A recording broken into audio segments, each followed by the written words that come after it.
नमस्कार मित्रांनो, आज आम्ही जरा वेगळा प्रवास करतो. आम्ही चाललो आहे अलिबागला टू व्हीलरवरून. आणि ही टू व्हीलर आम्ही पनवेलच्या कारंजा इथे बोटीत टाकून अलिबागला नेणार. आणि सोबत नेहमीप्रमाणे आमच्या मॅडम. सकाळी 9 वाजता आम्ही घरून निघालो आणि 10:30पर्यंत कारंजा जेट्टीला पोचलो. गाड्यांची लाईन इथे लागलेली होती. प्रत्येक माणसाचं भाडं हे 40 रुपये आणि गाडीचं भाडं 80 रुपये. पण बुलेट आणि ॲव्हेंजर असेल तर त्यांचे ते 300 रुपये घेतात. कारंजाहून आम्ही बरोबर 20 मिनिटात रेवस जेट्टीला पोचलो. इथे आल्यावर कळलं की ते गाड्यांचे एवढे चार्ज का घेतात. ही बुलेट 4 लोकांनी मिळून बोटीतून वर काढली.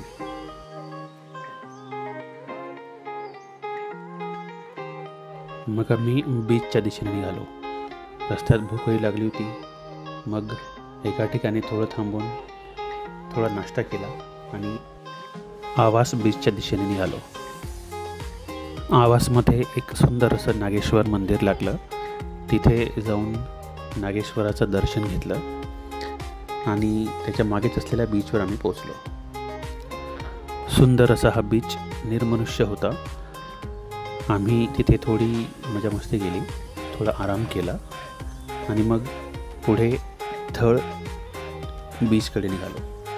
थळ जेट्टीवर आल्यावर थोडी वाट पाहावी लागली बोटीसाठी. जय शिवराय. आज आम्ही आलो आहे किल्ले खांदेरीवर आणि आम्ही आता त्या बोटीने किल्ल्यावर जाणार आहोत. बोट दिसते? यस. 15 मिनिट वाट पाहिल्यानंतर बोट किनाऱ्याला लागली. आम्ही बोटीत बसलो आणि किल्ले खांदेरीकडे रवाना झालो. थळवरून किल्ले खांदेरीला जायला जवळपास अर्धा तास लागतो. या अर्ध्या तासाच्या प्रवासात आपल्याला किल्ले उंदेरीचंही दर्शन होतं, पण ते जरा लांबूनच. त्या किल्ल्यावर जायला रस्ता नाही आहे. थोड्या वेळात आम्ही किल्ले खांदेरीच्या पार्किंगला पोचलो.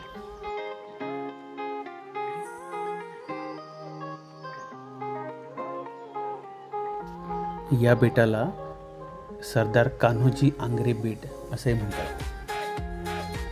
बाजूलाच किल्ल्याचा नकाशाही आहे. किल्ल्याच्या नकाशाच्या उजव्या बाजूला आहे हे वेतोबा मंदिर. हे इथलं देवस्थान आहे. वेतोबा मंदिराच्या मागच्या बाजूने लागतील तटबंदी आणि तटबंदींच्या आतमध्ये गोड्या पानाचे टाक्या, तटबंदीवर आहेत तोफा आणि हे जुने किल्ल्यावरील वास्तूंचे अवशेष.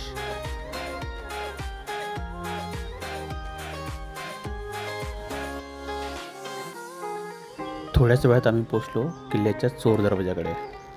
हा दरवाजा किल्ल्याच्या मागच्या बाजूला उघडतो, समुद्राच्या बाजूला.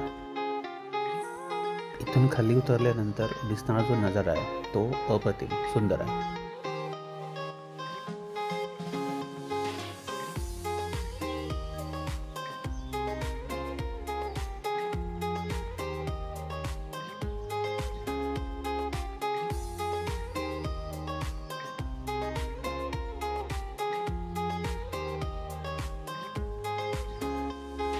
मग आम्ही निघालो किल्ल्याच्या वरच्या भागात असलेल्या दीपस्तंभाकडे.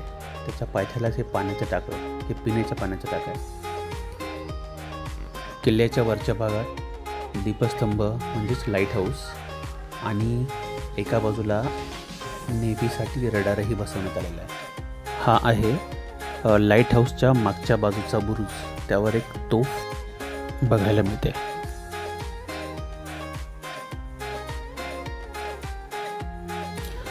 किल्ल्याचा वरचा भाग हा बऱ्यापैकी सुशोभित करण्यात आलेला आहे.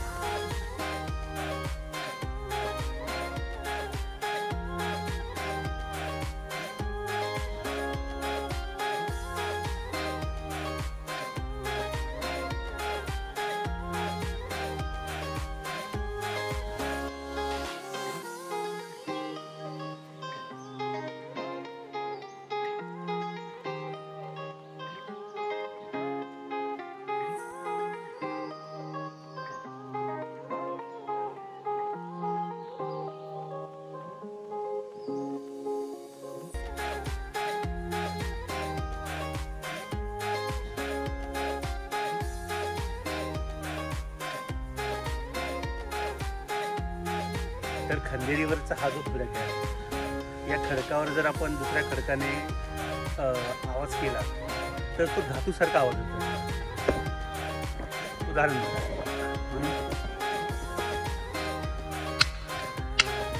खाली म्हणा, खाली म्हणा. हां, आता बघा.